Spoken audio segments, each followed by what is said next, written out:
Hello friends, मैं हूँ Richa. Friends, आप सभी का स्वागत है आपके अपने इस यूट्यूब चैनल पर, that is UGC NET JRF by Richa. Friends, जैसा कि आप देख रहे हैं स्क्रीन पर कि मैं इस वीडियो में बात करने वाली हूँ पीपल डेवलपमेंट एनवायरनमेंट से रिलेटेड। तो ये हमारा पार्ट 10 है जिसमें मैं आपके साथ शेयर करने वाली हूँ कुछ इंपॉर्टेंट समिट और प्रोटोकॉल।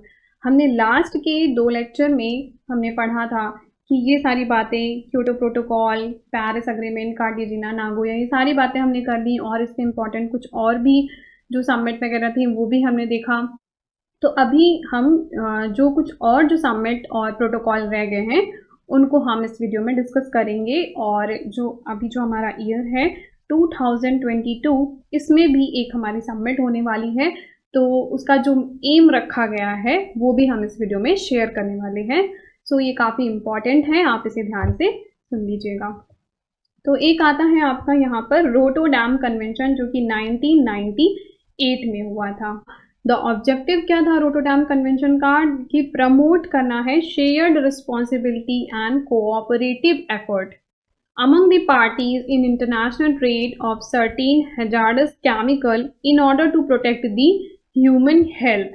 ह्यूमन हेल्थ को प्रोटेक्ट करने के लिए जो भी हैजार्डस सब्सटेंस हैं उनकी एक कॉमन रिस्पॉन्सिबिलिटी है। भाई, किसी एक देश के कम करने से चीज़ें नहीं होंगी, तो ये कॉमन रिस्पॉन्सिबिलिटी है। यहाँ पे parties is related something to country, ठीक है। उन सभी कंट्री की ये शेयर्ड रिस्पॉन्सिबिलिटी है कि जो भी ह्यूमन हैजार्डस हैं या एनवायरमेंट को अफेक्ट करने वाले जो एलिमेंट हैं उनको हमें कम करना है। और ये कब आया? 1998 में आया। सो ये बातें आपको ध्यान में रखनी है। नेक्स्ट है स्टॉकहोम कन्वेंशन जो कि 2001 में आया। ये कौन सा था? रोटरडैम। और ये दूसरा है आपका स्टॉकहोम कन्वेंशन। स्टॉकहोम कन्वेंशन 2001 में आया। The Stockholm convention is an international legally binding agreement on किस चीज पे है? Persistent organic pollutant, POP। ये नाम एग्जाम में आ सकता है। तो स्टॉकहोम कन्वेंशन 2001 में आया था और ये परसिस्टेंट जो ऑर्गेनिक पॉल्यूटेंट हो रहे हैं, देखिए पॉल्यूटेंट्स दो तरीके के होते हैं, ऑर्गेनिक और इनऑर्गेनिक। बट अगर जो हम ऑर्गेनिक पॉल्यूटेंट है वो परसिस्टेंट मतलब बहुत ज़्यादा बढ़ते ही चले जा रहे हैं, निकलते ही चले जा रहे हैं, ख़त्म ही नहीं हो रहे हैं, मतलब उस पर उसकी रोकथाम के लिए कि अब हम इसको पूरा ख़त्म तो नहीं कर सकते बट उसको कम करना है, और जो ऑर्गेनिक पॉल्यूटेंट्स हैं उनको कम करना है, उसके लिए स्टॉकहोम कन्वेंशन आया। organic compound that are resident in the environment degradation and impact of human health। और यहाँ पर एक लिस्ट बनाई गई कि कौन कौन से ऐसे जो ऑर्गेनिक पॉल्यूटेंट्स हैं उनको इस लिस्ट में रखा गया, और इस लिस्ट का नाम क्या है? Dirty dozen. ये इंपॉर्टेंट पॉइंट है, इसको आप नोट डाउन कर लीजिए कि स्टॉकहोम कन्वेंशन में एक लिस्ट तैयार की गई जो है डर्टी डोजन, जहाँ पर जो ऑर्गेनिक पॉल्यूटेंट्स हैं उनके नाम को बताया गया है। The convention entered into the force 2004, 2001 में आया और केम इनटू फोर्स 2004। क्योंकि देखिए ये चीज़ें जो आपकी होती हैं वो इंटरनेशनल लेवल पे होती हैं, सो इसको मतलब पेपर से, ऑन पेपर से उसको जो है एक्चुअल कहते नहीं कि ज़मीन पे मतलब उस चीज़ को एक्ट करना, उस पर थोड़ा टाइम लगता है। सो यहाँ पर उसको इम्प्लीमेंट होते होते 2004 आ गया। को signatory agree to outlaw 9 of the dirty dozen chemical, limit the use of DDT। ये वर्ड ध्यान रखिएगा कि DDT के यूज पर लिमिट लगाई गई। DDT क्या है? डाइक्लोरो डाइफेनाइल ट्राइक्लोरोएथेन, ठीक है। ये किस लिए था? जिससे कि मलेरिया को कंट्रोल किया जा सके and curtail the endeavour production of dioxin and furan. इसीलिए देखिए आपके एग्जाम में भी डाइऑक्सिन और फ्यूरेन पे क्वेश्चन आता है। क्यों? क्योंकि यहाँ पर बात की गई थी कि डाइऑक्सिन और फ्यूरेन के इमिशन पे कंट्रोल किया जाए, उसको कर्टेल किया जाए, उसको खत्म किया जाए, ठीक है। तो कहाँ पे हुई थी ये बात? स्टॉकहोम कन्वेंशन 2001 में हुई थी। नेक्स्ट आता है आपका Johannesburg declaration. Johannesburg declaration on sustainable development 2002 में हुआ था, जो कि रियो प्लस 10 जिसको कहते हैं। द वर्ल्ड समिट, ये वर्ल्ड समिट है सस्टेनेबल डेवलपमेंट की। समटाइम्स देखिए जो जोहान्सबर्ग में हुआ, एक तो आपको ये ध्यान में होगा ही ना कि 2002 में आपका जो है जोहान्सबर्ग है और 1992 में आपकी अर्थ समिट है। जो कि बेसिकली अर्थ समिट कहते हैं 1992 वाले को। अगर अर्थ समिट 2 बोले रेफर करें तो वो आपका जॉन्सबर्ग डिक्लेरेशन होता है, इसको सेकेंड अर्थ समिट भी कहते हैं, ठीक है। और इसको जॉन्सबर्ग और रियो+10 ये तीनों ही चीजें आपको ध्यान में रखना है। Johnsburg Declaration built an earlier declaration made at the United Nations Conference on the Human Environment at Stockholm in 1972 and the summit जो कि 1992 में हुई थी। कह रहा है कि जॉन्सबर्ग का जो मतलब जो भी यहाँ पर बातें हुई उसका बेस क्या था, जो हमारी बातें 1972 में हुई थी और अर्थ समिट 1992 में जो बात हुई थी उसी के बेसिस पे जॉन्सबर्ग डिक्लेरेशन में जो भी बातें हुई उसी के बेसिस पे हुई। इट इज एन अग्रीमेंट, इसका फोकस क्या था, the world wide condition that pose several threat और to the sustainable development of our people. इसका जो मेन एम है ये आपको ध्यान में रखना है, द वर्ल्ड वाइड कंडीशन, जो कंडीशन है जो कि सेवियर थ्रेट जिससे हो रहा है, सेवियर का मतलब एक कह सकते हैं तीक्ष्ण, एक घातक जो थ्रेट है सस्टेनेबल डेवलपमेंट का, उस पे यहाँ पर बात की गई। तो ये है आपका जॉन्सबर्ग डिक्लेरेशन। नाउ नेक्स्ट देखते हैं यहाँ पर रियो+20, ये क्या है, इसका मेन जो वो रखा गया एम है वो क्या है, द फ्यूचर वी वांट, ठीक है। इसका मेन एम ये ध्यान में रखना है, ये इंपॉर्टेंट है। और ये कब हुआ, 2012 में हुआ, रियो+20 कहते हैं। ये तीन चीज इंपॉर्टेंट है। बट अभी आप देख रहे होंगे कि आप कई बार आपने सुना सस्टेनेबल डेवलपमेंट की बात कई जगह पर हुई, उसको अच्छे से समझ लीजिए कि द अर्थ समिट 1992 में जो हुई थी, रियो दे जेनेरियो में जो हुई थी, उसको UN conference on environment and development कहते हैं, UNCED। जो पहली वाली अर्थ समिट थी 1992 में थी, उसको environment and development UNCED, United nation conference on environment and development के नाम से जानते हैं। जो दूसरी अर्थ समिट हुई 2002 में, जो जॉन्सबर्ग में अभी जो हमने पढ़ा, which is called the world summit on sustainable development. जब भी नाम पूछे वर्ल्ड समिट का तो आप किस पे टिक करेंगे, जो जॉन्सबर्ग वाली 2002 वाली जो समिट है उस पे टिक करना है, ठीक है। नाउ जो अर्थ समिट, थर्ड अर्थ समिट 2012 में हुई, ठीक है, which is called the United nation conference on sustainable development. अगर यूनाइटेड नेशन कॉन्फ्रेंस पूछता है तो 2012 वाली पे टिक करना है, अगर वर्ल्ड समिट पूछता है तो 2002 वाले पे टिक करना है। ये इंपॉर्टेंट चीजें हैं। बहुत ज़्यादा इन्फॉर्मेशन अगर आप कलेक्ट कर लेंगे तो कंफ्यूजन हो जाती है, इसलिए मैंने यहाँ पर क्लियर कर दिया आपको कि अगर वर्ल्ड समिट पूछता है तो 2002 पे क्लिक करना है, अगर आपसे यूनाइटेड नेशन कॉन्फ्रेंस पूछता है अर्थ समिट रिलेटेड तो आपको 2012 वाली पे टिक करना है, ठीक है।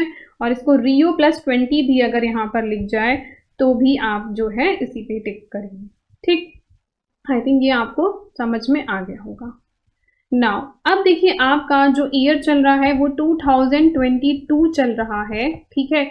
तो इसका मतलब क्या हो गया कि यहाँ पर अब 30 ईयर पूरे हो गए 1990 से। अगर हम बात करें 1992 से, अब क्या है 30 ईयर पूरे होने वाले हैं इस साल में। तो इस साल फिर से एक समिट होने वाली है जो कि हमारी कह सकते हैं अर्थ समिट हो सकती है, जिसको फोर्थ अर्थ समिट कह सकते हैं। और ये कब रखा गया इसकी डेट कि ये अक्टूबर 17, 18 और 19 को होगी, 2022 में होगी। अब इसका मेन गोल क्या है वो याद करना है आपको, expand the ambition and centrality of the city in the climate and environmental agenda, ठीक है। तो यहाँ पर जो भी अब क्या किया जा रहा है कि जैसे पहले आपका क्या आया, मिलेनियम डेवलपमेंट गोल आया, फिर सस्टेनेबल डेवलपमेंट गोल आया, फिर उसमें बताया गया कि हर किसी को अपनी अपनी रिस्पॉन्सिबिलिटी दी गई। तो अब उसी की बात कह रहा है कि और जो है उसको सेंट्रल बनाना है चीज़ों को, ठीक है।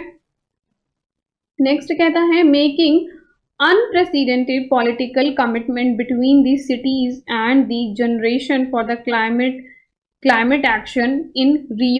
नेक्स्ट पॉइंट, थर्ड पॉइंट कहता है प्रिजर्व करना है and disseminate the legacy of Rio 92 and रियो+20 फॉर द न्यू जनरेशन।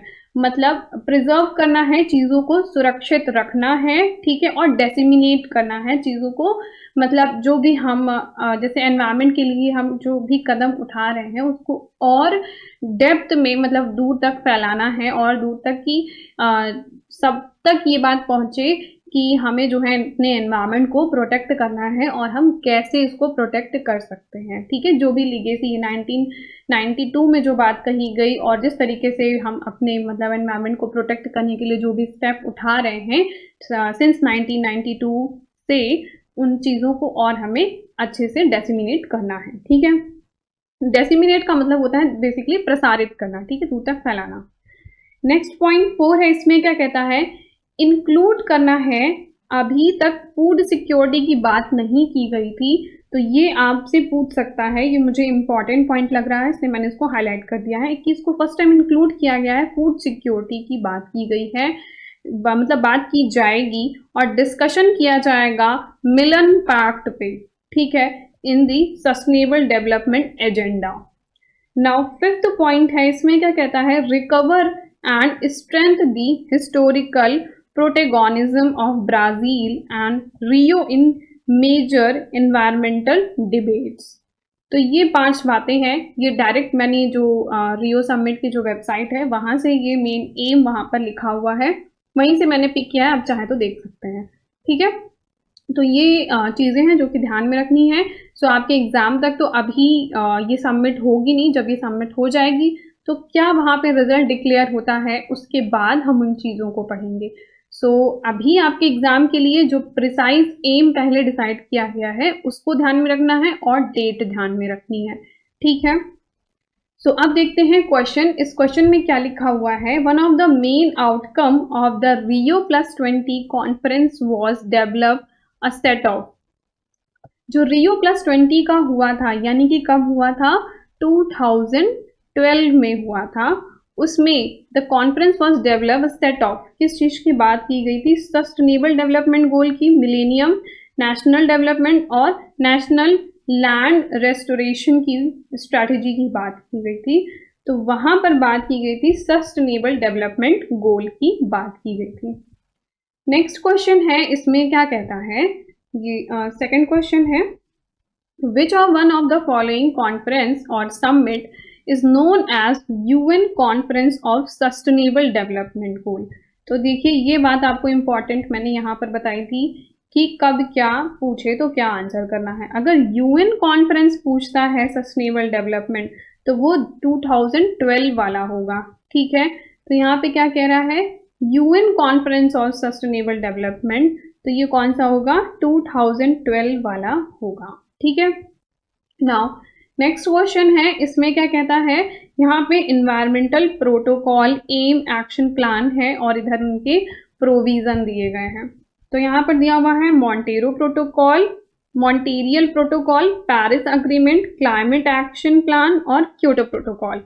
तो इसमें क्या क्या चीज़ें थी, देखिए मॉन्टेरियल प्रोटोकॉल में हम लोग क्या बताए थे कि ओजोन डिप्लीटिंग सब्सटेंस का पता लगाया गया था, ठीक है, कौन कौन से सब्सटेंस हैं जो कि ओजोन को डिप्लीट कर रहे हैं, उससे रिलेटेड बात की गई थी। पेरिस अग्रीमेंट में क्या बात की गई थी, पेरिस अग्रीमेंट तो बहुत कुछ था बट ये जो है यहाँ पर मेन फोकस था, ये बता था ना, this is the heart of the document. यहाँ पे क्या था, NDCS की बात की गई थी कि सभी लोग जो है अपना हर 5 साल के बाद मतलब सभी कंट्री जो है अपनी रिपोर्ट देंगे और हर 5 साल बाद इस रिपोर्ट को जो है पब्लिश किया जाएगा या बताया जाएगा, ठीक है। तो NDCS था और यहाँ पर क्योटो प्रोटोकॉल में बात की गई थी कार्बन क्रेडिट से रिलेटेड, ठीक है। तो ये चीज़ें थी। अब देखते हैं यहाँ पे क्या है, मॉन्टेरियल प्रोटोकॉल। तो इसमें क्या चीज़ था कि ओजोन डिप्लीटिंग सब्सटेंस से बात की गई थी। सो देखिए यहाँ पर थर्ड पॉइंट में देखिए, phasing out ozone depleting substance, it means it is related to Montreal protocol, A is related to 3, ठीक है। नेक्स्ट यहाँ पे है पेरिस अग्रीमेंट। तो पेरिस अग्रीमेंट में क्या बताया था, नेशनली डिटरमाइंड कॉन्ट्रीब्यूशंस, जो हर एवरी 5 ईयर पे सभी को अपना डिक्लेयर बताना था कि मैंने कितना मतलब क्या किया एनवायरनमेंट के लिए। So this is related to Paris agreement. B is related to 4, ठीक है, B is related to 4। Now next है यहाँ पर क्लाइमेट एक्शन प्लान और क्योटो प्रोटोकॉल। क्योटो प्रोटोकॉल में किस चीज़ से बात की गई थी? कार्बन के CO2 के इमिशन की बात की गई थी ना। बताया गया था कि हर कंट्री को मतलब एक कोटा दिया जाएगा कि आप इतना जो है CO2 सिर्फ इमिट कर सकते हैं, इससे ज़्यादा नहीं कर सकते हैं। बट देखिए कुछ कंट्री जो होती हैं वो जो ज़्यादा प्रोडक्शन करती हैं, और कुछ कंट्री होती हैं जो कंजम्पशन तो करती हैं, बाहर से इम्पोर्ट कर लेती हैं, वो इतना प्रोड्यूस नहीं करती हैं। जैसे अगर चाइना और USA की बात की जाए तो चाइना में प्रोडक्शन ज़्यादा होता है, USA इम्पोर्ट कर लेता है, ठीक है। तो अब वहाँ पे क्या होगा, USA तो कम एज कम्पेयर टू चाइना जो है CO2 इमिट करेगा। सो क्या कर सकता है, चाइना को अगर ज़्यादा मतलब CO2 इमिट करना है तो वो क्या करेगा, कार्बन क्रेडिट दूसरे किसी कंट्री से परचेज कर सकता है, ठीक है। जो भी कंट्री अपना जितना कोटा दिया गया है उससे कम अगर इमिट कर रही है CO2 तो चाइना वहाँ से परचेज कर सकता है। सो इसको इमिशन ट्रेडिंग कहते हैं, यहाँ पे ट्रेड हो रहा है, ठीक है। तो ये बात हुई कहाँ पर थी? ये बात हुई थी क्योटो प्रोटोकॉल में। देखिए अभी आपको यहाँ पर ये बताया कि कार्बन क्रेडिट है जहाँ पर परचेज वर्चेज कर सकते हैं, कब हुई थी? क्योटो प्रोटोकॉल में ये बात हुई थी, ठीक है। सो डी इज रिलेटेड टू 2 हो जाएगा, ठीक है। सो ये सभी बातें हैं जो कि आपकी मैच कर रही हैं, और यहाँ पर आप ऑप्शन जो है वो डी है, ठीक है। ये हमारा आंसर हो जाएगा। नाउ नेक्स्ट क्वेश्चन है, इसमें क्या है, climate pledge under the Paris agreement cover what fraction of the greenhouse gas emission reduction need to the limit of the global warming below 2 degree centigrade. कह रहा है कि कितना % जो है हमें ग्रीन हाउस गैस को इमिशन को कम करना होगा, जिससे कि जो हमारा टारगेट था ना कि प्री इंडस्ट्रियल लेवल में जितना भी इमिशन होता था उससे +2 डिग्री सेंटीग्रेड ही बस हमारी ग्लोबल वार्मिंग हो, उससे ज़्यादा ना हो। तो उसके लिए क्या करना पड़ेगा, हमें अपने जो इमिशन है ग्रीन हाउस गैस का उसको कम करना पड़ेगा, ठीक है। तो यहाँ पर आपको ये फ्रैक्शन याद रखना है, 1/3 है, ठीक है। 1/3 पोर्शन जो है हमें कम करना पड़ेगा। अब ये फैक्ट बेस्ड इंफॉर्मेशन है तो इसमें एज इट इज ही आप याद कर सकते हैं। नाउ नेक्स्ट क्वेश्चन है, इसमें क्या कहता है, clean development mechanism was first introduced in which of the following international agreement? Clean development जो मैकेनिज्म है वो कौन से इंटरनेशनल जो है एग्रीमेंट मैकेनिज्म में जो है बताया गया था? तो यहाँ पर देखिए जो ये आपका क्योटो प्रोटोकॉल है, यहाँ पर 3 बातें बताई गई हैं। 0.6 मैंने आपको बताया था, उसमें बताया गया था कि 3 बातें थी, CDM clean development mechanism, joint implementation और इमिशन ट्रेडिंग की बात की गई थी। इमिशन ट्रेडिंग वही CO2 की ट्रेडिंग की बात की गई थी बेसिकली, और क्लीन डेवलपमेंट मैकेनिज्म की बात की थी। तीनों पॉइंट याद कर लीजिए, ये बार बार रिपीट होकर क्वेश्चन यहाँ से आ रहे हैं। तो क्लीन डेवलपमेंट मैकेनिज्म की बात कहाँ पर हुई थी? क्योटो प्रोटोकॉल में हुई थी, ठीक है। सो इसका आंसर क्योटो प्रोटोकॉल हो जाएगा। नाउ एक इम्पॉर्टेंट छोटा सा एक कन्वेंशन हुआ था, मिनामाटा कन्वेंशन, जो कि मरकरी से होने वाली एक डिजीज है, ठीक है, जहाँ पर काफ़ी लोगों को ये डिजीज हुई थी, तो उसकी वजह से एक मिनामाटा कन्वेंशन हुआ था। MM से याद कर सकते हैं, बहुत ही आसान है। मिनामाटा कन्वेंशन मरकरी, और 2013 में ये कन्वेंशन हुआ था। An international treaty designed to protect the human health and the environment from the anthropogenic activity emission and release mercury। जो हमारी एंथ्रोपोजेनिक एक्टिविटी यानी कि ह्यूमन जो एक्टिविटी करते हैं उससे मरकरी अगर रिलीज होता है तो उससे होने वाली जो बीमारी है उसको उसके लिए उसको मतलब कंट्रोल करने के लिए कन्वेंशन हुआ, जिसे मिनामाटा कन्वेंशन कहते हैं। और यहाँ पर ये जो हुआ था ये मरकरी कंपाउंड के लिए हुआ था। तो क्वेश्चन इस तरह से आता है कि मिनामाटा कन्वेंशन किस लिए हुआ था? ये हुआ था मरकरी के कंपाउंड का, जो हम प्रोडक्शन की वजह से जो मरकरी कंपाउंड निकल रहे हैं उनके रोकथाम के लिए हुआ था। The convention is named as Japanese city Minamata. इस कन्वेंशन में जो मिनामाटा है वो एक जापान के एक सिटी का नाम है, ठीक है। अब एक बहुत ही ज़्यादा इम्पॉर्टेंट है आपका इंटरनेशनल सोलर अलायंस, ठीक है। ये क्या कहता है? इंटरनेशनल सोलर अलायंस आपका 2017 में हुआ था। यहाँ पर हुआ क्या था कि international solar alliance is the alliance more than 112 countries I थी, ठीक है। जो कि इसको इनिशिएट करने वाली कंट्री कौन सी है, ये बात याद रखनी है, इंडिया। ठीक है, इंटरनेशनल सोलर अलायंस जो है इंडिया से शुरुआत हुई। Most of them being sunshine countries, जो कंट्रीज इसमें पार्टिसिपेट करी ज़्यादातर उनको सनशाइन कंट्रीज कहा जाता है। ठीक है, जो कि विच लाई आइदर कंप्लीटली और partially between the tropic of cancer and tropic of Capricorn. तो ट्रॉपिक ऑफ कैंसर और कैप्रिकॉन, ये देखिए, ये अगर हमारा ग्लोब है यानी कि पूरा विश्व है, तो इसमें ये है ट्रॉपिक ऑफ कैंसर और ये है कैप्रिकॉन। ठीक है, तो जैसे इक्वेटर होता है ना, जैसे पूरे उसको अर्थ को 2 पार्ट में डिवाइड करने के लिए इक्वेटर होता है जो इक्वली डिवाइड कर देता है। ठीक है, अब उसी से कुछ दूरी पर यहाँ पर ट्रॉपिक ऑफ कैंसर और कैप्रिकॉन है, जो कि कैंसर, जो भी कंट्री ट्रॉपिक ऑफ कैंसर और ट्रॉपिक ऑफ कैप्रिकॉन के बीच में लाई करती हैं, आइदर पार्शियली और कंप्लीटली, वो उन कंट्रीज को क्या कहते हैं, सनशाइन कंट्रीज कहते हैं। ठीक है, और ये ज़्यादातर जो है कंट्रीज में पार्टिसिपेट की जो सनशाइन कंट्री है। क्यों? क्योंकि देखिए यहाँ पर अगर आप देखो तो सबसे ज़्यादा जो सन रेजेस है वो ज़्यादातर यहाँ पर इस वाले पार्ट में ज़्यादा आती हैं, इसलिए ये जो है सोलर एनर्जी प्रोड्यूस कर सकती हैं और इसीलिए इनको जो है सनशाइन कंट्री कहते हैं। ठीक है, तो आप देख सकते हैं जैसे इंडिया भी यहाँ पर आता है और ये अफ्रीका है, इधर ये ब्राज़ील वगैरह वाला पार्ट है, और इस तरह का मतलब है, आप मैप में समझ सकते हैं। ठीक है, सो इंटरनेशनल सोलर अलायंस जो कि 2017 हुआ, इसमें बात क्या कही गई, the initiative by Indian prime minister Narendra Modi in his speech in 2015 in which he retired to sunshine country as सूर्यपुत्रा।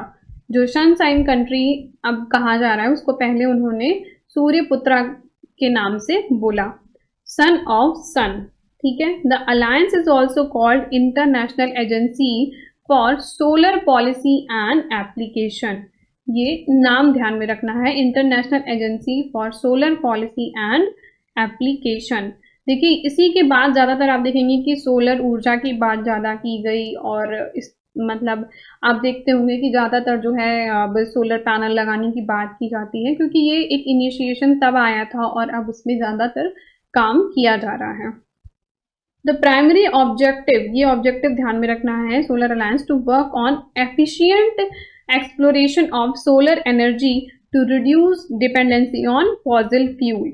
देखिए जो हम एनर्जी प्रोड्यूस करते हैं, यानी जो एनर्जी हमारी बनती है वो कोयले से, लकड़ी से, और जो फॉसिल फ्यूल है तो फॉसिल फ्यूल से बनती है। ठीक है, तो अब क्या हुआ, जब फॉसिल फ्यूल से बनती है तो उनसे बहुत सारी गैसेस निकलती हैं जो कि ग्रीन हाउस गैसेस हैं, और भी बहुत सारी गैसेस निकलती हैं। तो उनको कम करना है तो हमारी जो एनर्जी है जो हम फॉसिल फ्यूल पे डिपेंड करते हैं उस पार्ट को हम कम कर पाएंगे जब हम अदर सोर्स से एनर्जी बनाने लग जाएंगे। ठीक है, तो इसीलिए जो है सोलर एनर्जी बनाने, सोलर से जो एनर्जी बनाने का कॉन्सेप्ट लेके आया गया। अब यहाँ पर होता क्या है, the Indian government has dedicated the 5 acre land on NISE जो इंटरनेशनल सोलर अलायंस है campus for its future headquarter. ठीक है, इसके हेडक्वार्टर के लिए 5 एकड़ जमीन दी गई। It is also contribute 1.75 billion to fund to build the campus for meeting the expenditure of the first 5 year। ठीक है, तो उसके एक्सपेंडिचर के लिए अब हेडक्वार्टर बनेगा तो जो भी एक्सपेंडिचर है उसके लिए 1.5 बिलियन रुपए जो है कंट्रीब्यूट किए गए। It is also expected to mobilise 1 trillion of fund for solar energy project by 2030। 1 trillion जो है फंडिंग जो है सोलर एनर्जी को प्रोवाइड की जाएगी 2030 तक। ISA यानी कि international solar alliance framework agreement entrance force कब से हुआ, 6 दिसंबर 2017 से। 2017 6 दिसंबर से इसको केम इनटू फोर्स आ गया। नाउ अब क्या है, इसमें कुछ इंपॉर्टेंट चीज और है। The framework of the agreement of international solar alliance design in Marrakesh में हुआ था, Morocco, in November 2016 and 122 countries have joined.